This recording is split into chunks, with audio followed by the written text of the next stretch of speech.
আসসালামু আলাইকুম ওয়া রাহমাতুল্লাহি ওয়া বারাকাতুহু। আমি আলোচনা রাখছি শেখ আব্দুর রহিম বিন আবু আহমদ টাঙ্গাইল। আজকে 133তম আলোচনা। আজকের আলোচনার বিষয় হলো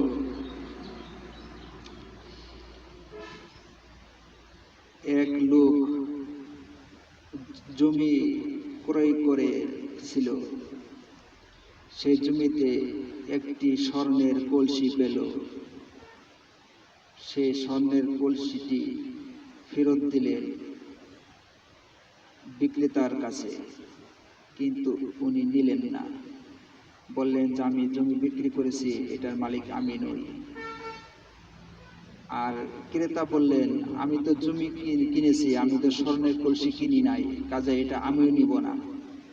এখন এই স্বর্ণের কলসি নিয়ে ঠেলাঠেলি, কেউ নিচ্ছে না। এটা একটা ফায়সালা হলো। ফায়সালাটা কি সুন্দর, এটা আপনারা শুনেন ইনশাআল্লাহ।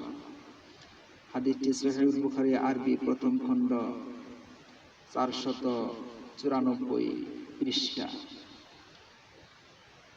কিতাবুল আম্বিয়া বাব। এখানে শিরোনাম নেই। যথাক্রমে আরবি বাংলা সহিহ বুখারী তাওহীদ পাবলিকেশনস, হাদিস নাম্বার 3472। ইন্নাল হামদুলিল্লাহি ওয়াহদাহু ওয়াসসালাতু ওয়াসসালামু আলা মান লা নাবিয়্যা বা'দাহু, আম্মা বা'দ। حدثنا إسحاق بن نصر قال حدثنا عبد الرزاق قال معمر قال حدثنا عبد الرزاق عن معمر عن همام بن منبه عن أبي هريرة قال قال رسول الله صلى الله عليه وسلم اشترى رجل من رجل عقار له। রাসূল সাল্লাল্লাহু আলাইহি ওয়াসাল্লাম বলেন, আবু হুরায়রা রাদিয়াল্লাহু তাআলা আনহু হতে বর্ণিত, তিনি বলেন রাসূল সাল্লাল্লাহু আলাইহি ওয়াসাল্লাম বলেছেন, ইশতারা রাজুলুম মির রাজুলিন আকারাল্লাহু, এক ব্যক্তি অপর ব্যক্তি থেকে এক খণ্ড জমি ক্রয় করেছিল। ফাওয়াজাদা রাজুলুল্লাযী ইশতারা আকারা ফি আকারিহি জাররাতান ফিহা যাহাবুন, জমি ক্রয়কারী জমি থেকে একটি স্বর্ণ ভর্তি কলসি পেল। ফি আকারিহি, এই জমিতে, জাররাতান কলসি, জাররাতান ফিহা যাহাবুন, স্বর্ণ ভর্তি একটি কলসি পেল। فقال له الذي اشترى العقار خذ ذهبك مني। জমি ক্রয়কারী লোকটি জমি বিক্রেতার কাছে অনুরোধ করে বলল যে খুদ যাহাবাকা মিন্নি, যে এই স্বর্ণের কলসি আপনি গ্রহণ করুন। আপনার জমিতে এই স্বর্ণের কলসি পাওয়া গেছে। ইন্নামা আশতারাইতু মিনকাল আরদা ওয়ালাম আতবা মিনকাল যাহাবা। জমি বিক্রেতা বলল,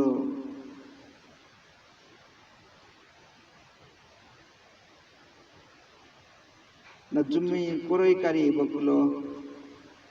ক্রয়কারী বলল ইন্নামা আশতারাইতু মিনকাল আরদা, আমি আপনার কাছ থেকে জমি ক্রয় করেছি, জমি কিনেছি।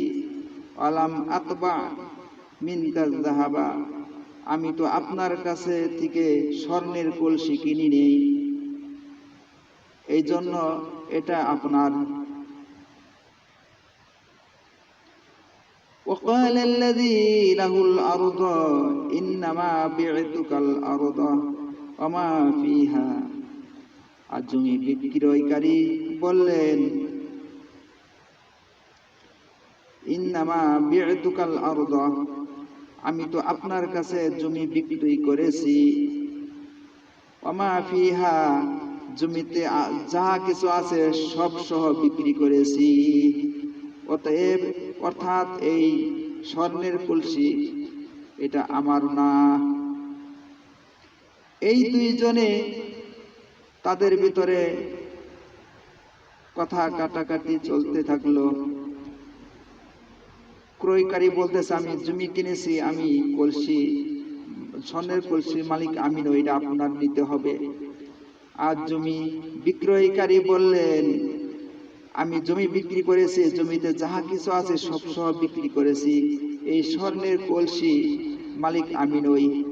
এই দুজনের কথা কাটাকাটিতে এই স্বর্ণের কলসি কেউ নিচ্ছে না, এই স্বর্ণের কলসি মালিক কেউ হচ্ছে না।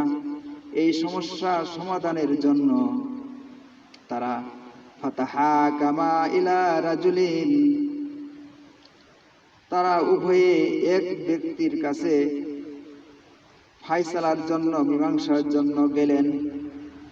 ফাকাল আল্লাযী তাহাকুমা ইলাইহি আলাকুমা ওয়ালাদুন,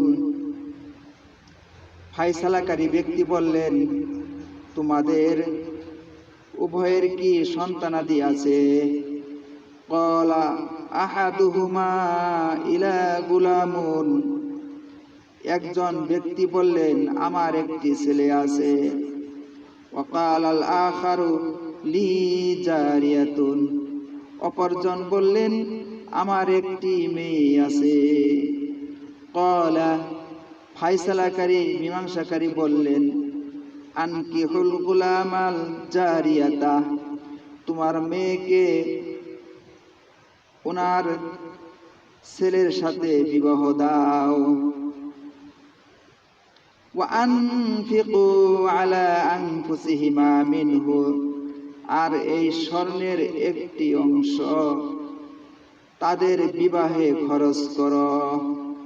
ওয়া সাদাকা, আর বাকি অংশ তাদেরকে দিয়ে দাও। যাক, আলহামদুলিল্লাহ, সকাল সকাল আলোচনাটি আমার কাছে খুব ভালোই লাগলো, যে কারণ স্বর্ণের কলসি কেউ নিতেছে না। আর আমাদের বাংলাদেশে সাধারণ একটা ওই রিক্সা ভাড়া 10 টাকা 20 টাকা ঝগড়া করে রিক্সাওয়ালাকে হত্যা করে ফেললো। আরো কত কি ঘটে, প্রতারণা, ধোঁকাবাজি করে কত টাকা পয়সা আত্মসাৎ করে। কত ইমানদার লোক আছে তারা বনের ওয়ারিশ পর্যন্ত মেরে খাচ্ছে। বুজুর্গ, তাহাজ্জুদওয়ালা, হজকারী ব্যক্তি বনের ওয়ারিশ ঠকে তারা জাহান্নাম কিনে নিচ্ছে। আর দেখেন তারা কতটুকু ইমানদার ছিল, জমি কিনে সেই জমির মধ্যে একটা স্বর্ণের কলসি পেল, সেটা ফেরত নিয়ে গিয়েছে জমি বিক্রেতার কাছে, এই জমিটা, এই স্বর্ণের কলসিটা আপনার জমিতে পেয়েছি। উনি বললেন আমি তো জমি বিক্রি করেছি, জমিতে যা আছে সব কিছু সহ, আমি তো এই স্বর্ণের কলসি নিব না। আর যিনি কিনলেন উনি বললেন আমি কিনছি জমি, আমি তো স্বর্ণের কলসি কিনি নাই। আলাম আবতা মিনকা যাহাবা, আমি তো স্বর্ণের কলসি কিনি নাই, আমি তো জমি কিনেছি, কাজে এই স্বর্ণের কলসি আমি নিব না। যাই হোক, ফায়সালাকে সেই রকম পাইছিলেন, একজনের ছেলে আরেকজনের মেয়েদের বিবাহ দিলেন, স্বর্ণের কলসিটা তাদেরকে দিয়ে দিলেন। এখানে তাদের বিবাহ একটা সুন্দর কাজ হলো, তাদের নতুন সংসারের খরচের একটা ব্যবস্থা হলো। আর তারা জমি ক্রয় বিক্রয় করে একটা আত্মীয়তা হলেন। এখানে বরকত আর বরকত, কত রহমত এখানে। এখানে উভয়ে আত্মীয় হলো, নতুন একটা বিবাহ শাদীর জন্য একটা সুবিধা হয়ে গেল, নতুন দাম্পত্য জীবনের আর্থিক সাহায্য হয়ে গেল, তাদের এই নীতির জন্য কত বরকত। আলহামদুলিল্লাহ, আল্লাহ তাআলা আমাদেরকে এইরকম চরিত্রবান করে গড়ে তুলুন, আমরা সকল বলি আল্লাহুম্মা আমিন। যাই হোক, আলোচনাটি আমার কাছে খুব মনোমুগ্ধকর হয়েছে, ভালো লেগেছে।